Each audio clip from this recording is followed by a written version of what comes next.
When I've been at the SWE conferences the past few years and I'm recruiting, some of the things that I look for are those non-technical skills, interpersonal skills, such as communication and storytelling. How are you communicating with the recruiter? How are you able to storytell like your experience and what you've been involved in?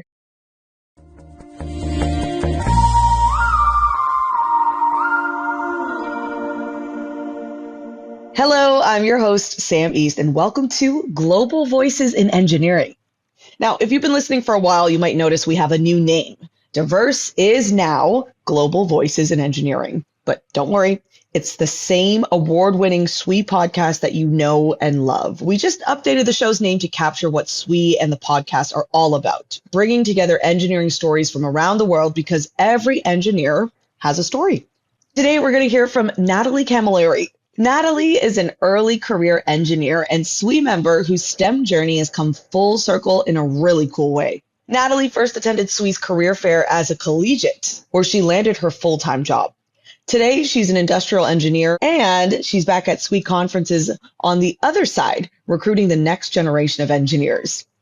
We'll discuss how to prepare for career fairs and interviews, what stands out to recruiters, and how to talk about your volunteer experiences with SWE when you're job searching. Natalie, we're so happy to have you here on the podcast. I feel like you're going to have some amazing insights today. Thank you for having me. Yes, I'm so excited to be here.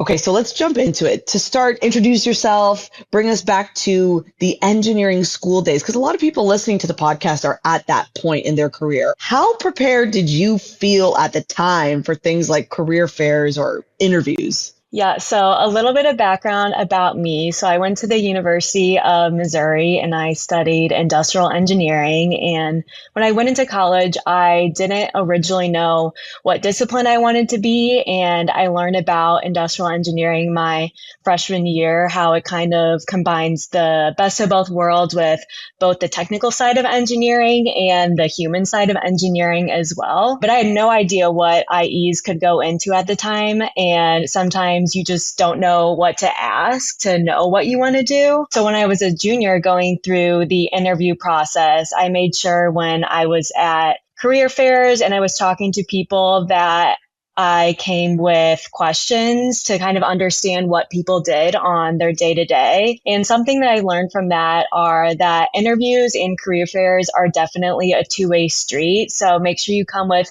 questions to get to know the company and to get to know the person and what they do on a day to day. And then they can do the same where they get to know about you and your background and things along those lines. But if you don't know what to do, one thing that I was really reflecting on my junior year was really understanding what I like to do and what fills my cup. So I wanted to end up at a company that had the same values of me and to surround myself with people who had the same values. So when I was coming up with my questions and really understanding what all these companies are about, that's something that I definitely took into account.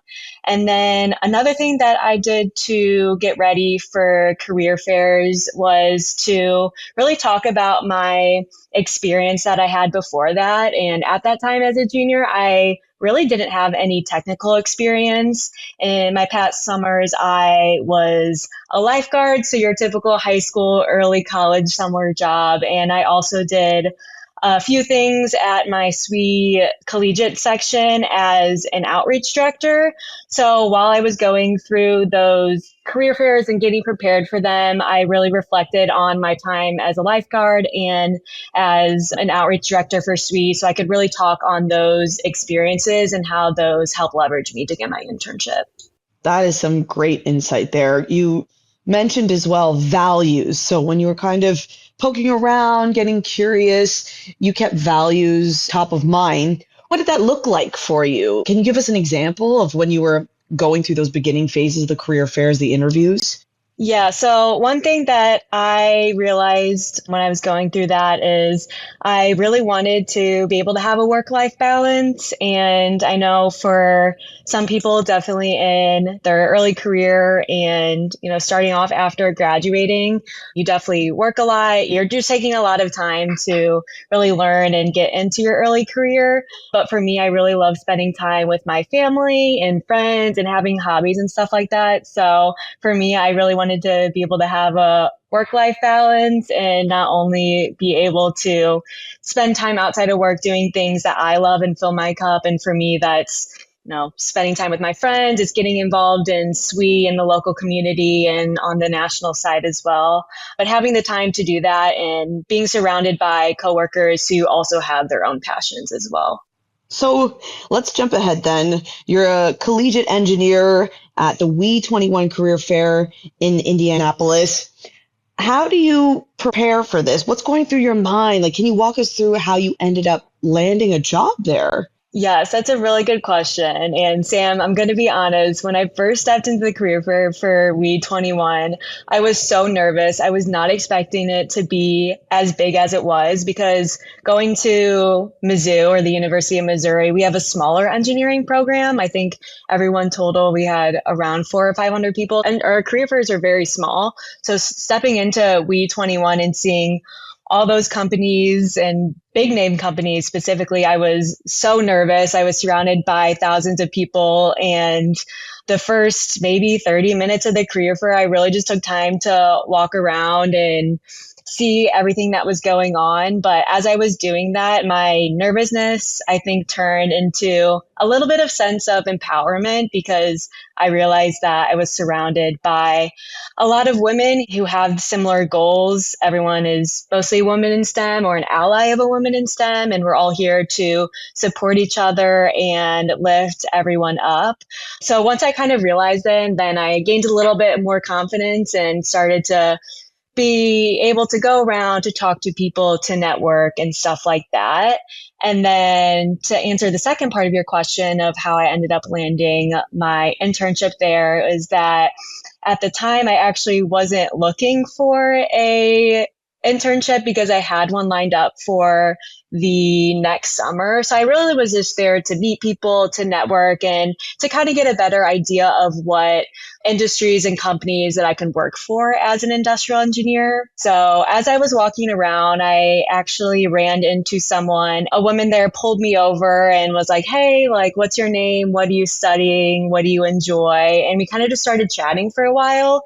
And after a few minutes of chatting, she was like, "Oh, I would love to see your resume." I told her I wasn't really on the hunt for an internship or anything, but she was like, "I'd love to learn more about you and your experience." And we started chatting, and I also learned that she was an industrial engineer as well. And we just really hit it off. And she was like, "Hey, we do have an interview spot open tomorrow if you want to interview and just meet some people on my team." And I said, "You know what? I'll go for it and try it. I'd love to meet a few more people." And from there, I ended up interviewing and went through a few more interview steps after the conference. And a few weeks later, I ended up getting a job offer for a 6-month co-op on the industrial engineering team. And I decided I'll take a leap of faith, move to Chicago, not knowing anyone, and start working as an intern a few weeks later. So it was definitely a leap of faith. And like I said, I'm very lucky. I wasn't intentionally looking for anything, but I was in the right place at the right time. And like I said, met an industrial engineer on my team and we just really hit it off. And I haven't looked back since. That is an incredible stroke of luck, yes, but also preparation too in that moment. You weren't necessarily expecting for this to happen for you, but all of the work that you put in prior to this really led you to that moment.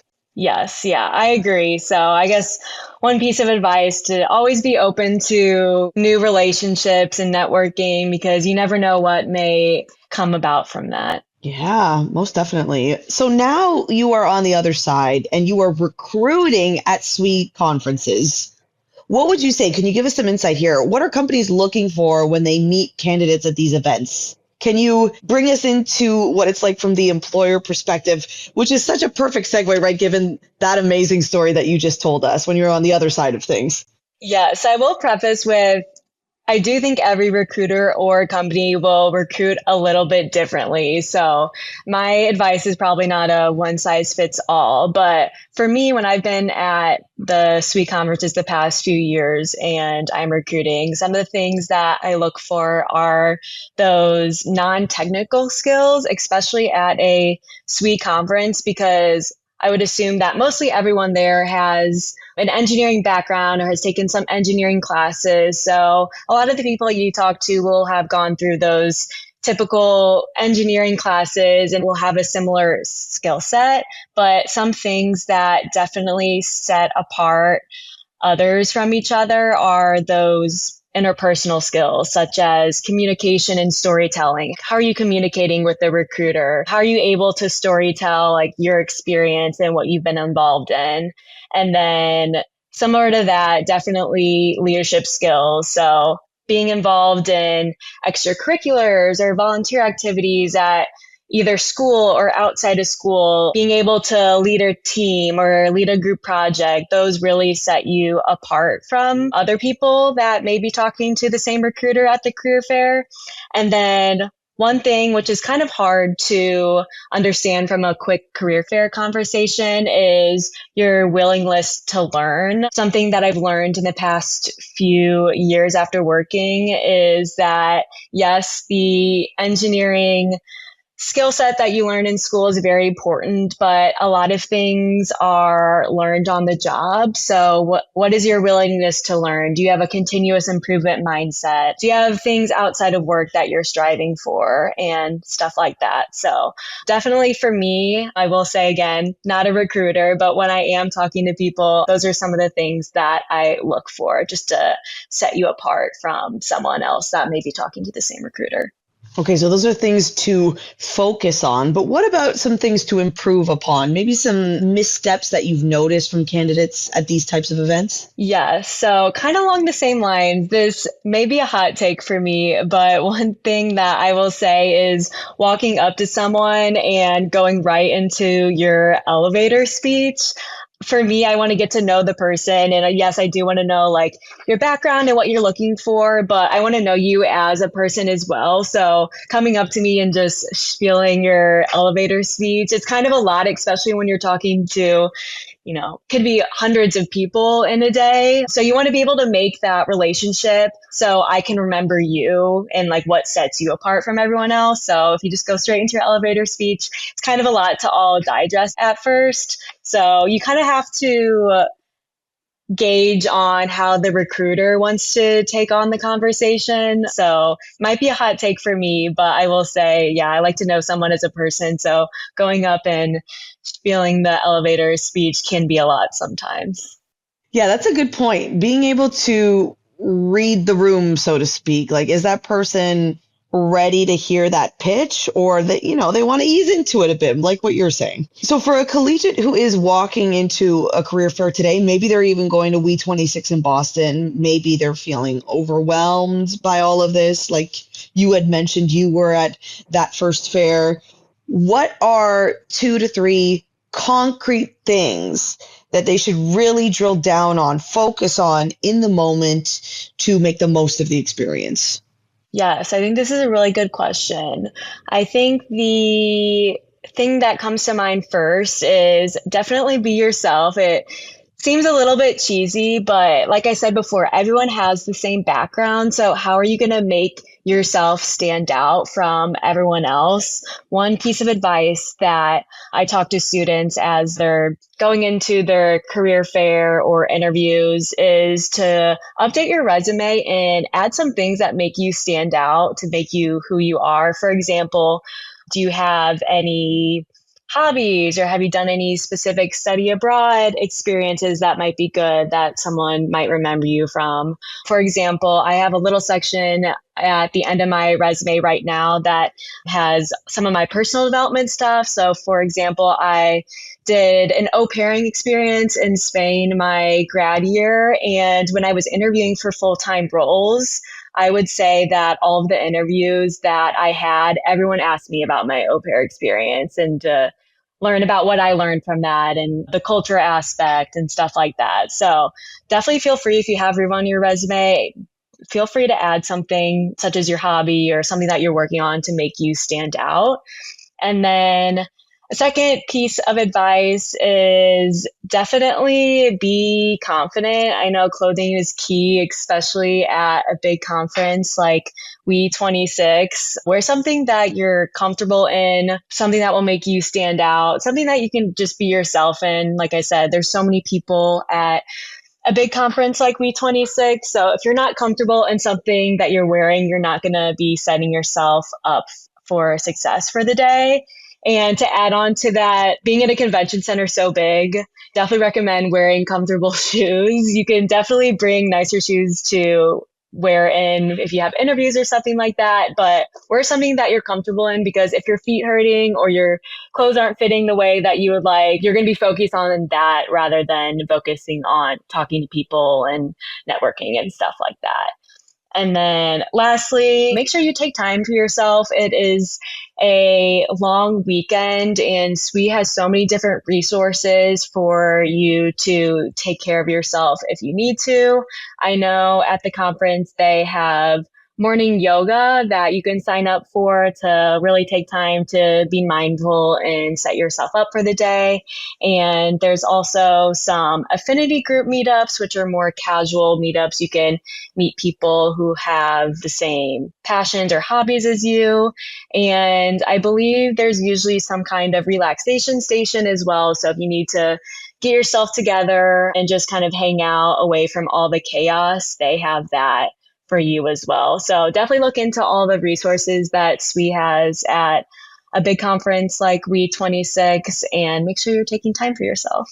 Such worthy reminders, because you're hustling, you're grinding, you're trying to get that opportunity, and it's like you can't pour from an empty cup. So you gotta check in with yourself too. You have been really involved with SWE over the years, from the programs like the Leadership Development Program and Collegiate Leadership Institute, then leading your SWE section in college, and now, of course, you're part of the Early Career Professionals Affinity Group. For other listeners who are also active in SWE, how should they think about turning these experiences into memorable stories during interviews?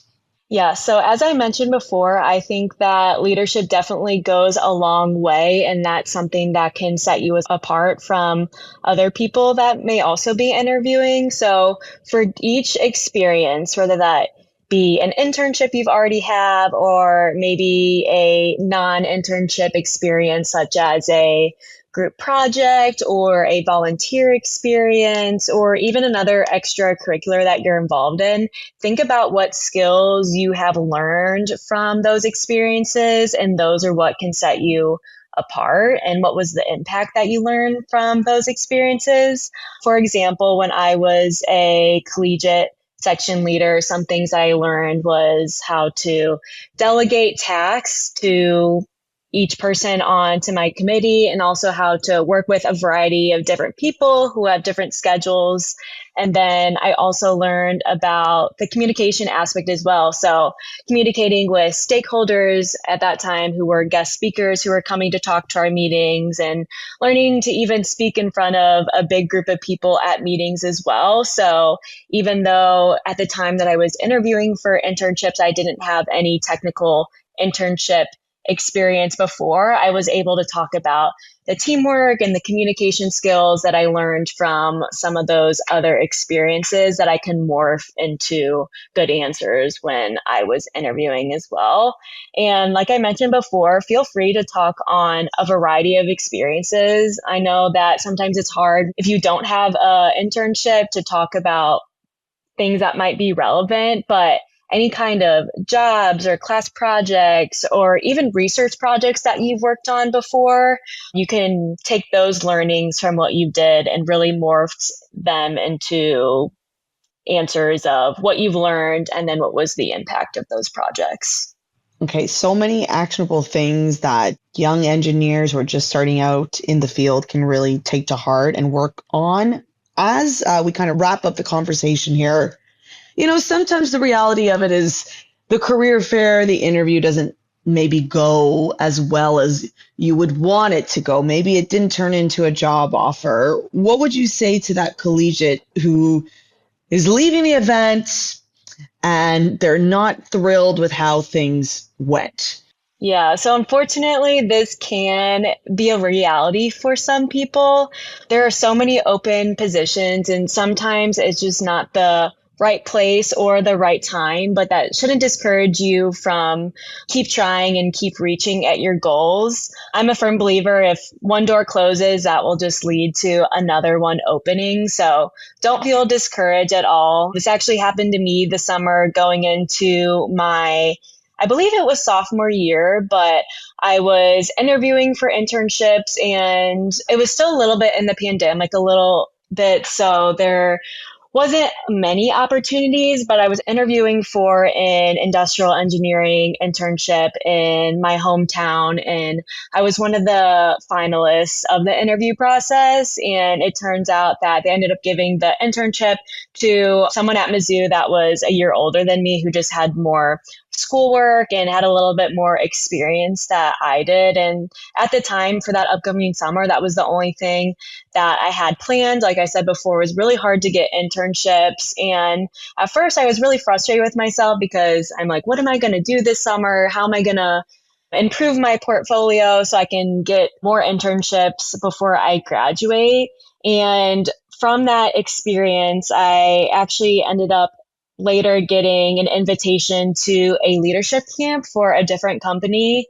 And there I was able to meet a lot of people and interview for one of their internships for the following summer. So at first I was really frustrated that I didn't have an internship for that summer, but I used that summer to spend time with my family and network with people and other industrial engineers. And like I said, I ended up getting invited to a leadership camp at the end of the summer. So it wasn't a summer totally wasted. So sometimes it's just not the right place or the right time. But some advice I will give is to make sure you stay connected and utilize your network. I have people who have reached out to me, whether they're involved in SWE or they're IEs at different schools that, want to learn what I do on a day-to-day basis. And I love meeting with students and people who want to learn about what I do since I love my job so much. So feel free to reach out to your network or just try to meet new people and utilize that time, even if you may not have an internship or something like that. But there's definitely other ways you can utilize your time. Maybe it's a passion project that you want to work on, or maybe you're doing an online class or learning a new skill, or it could be networking as well. So like I said before, sometimes it's just not the right place or the right time, but do not feel discouraged. You can definitely allocate that time to improving yourself in other ways. And sometimes rejection is redirection, as it turns out from your stories as well. For sure. That's a great way to put it. Natalie, this has been an awesome conversation with so many good insights. And I could just imagine, that young engineer who's just starting out and needs those actionable items. You've gone through so much in such great detail. Thank you. Yes, and thank you for having me. If Natalie's story sparked something for you and you want to put her interview tips into practice, we would love to see you at We26, SWE's annual conference and career fair. We26 is the world's largest career fair for women and allies in engineering, and is heading to Boston this year from November 5th through 7th. More than 300 organizations come ready to meet candidates, conduct interviews, and in many cases, extend job offers right on the spot. We also have engaging keynotes, tons of networking opportunities to meet fellow engineers, and professional development sessions that fit every phase of your STEM journey. You can learn more and reserve your spot at we26.swe.org. I'm Sam East, and from all of us at SWE, thank you for listening.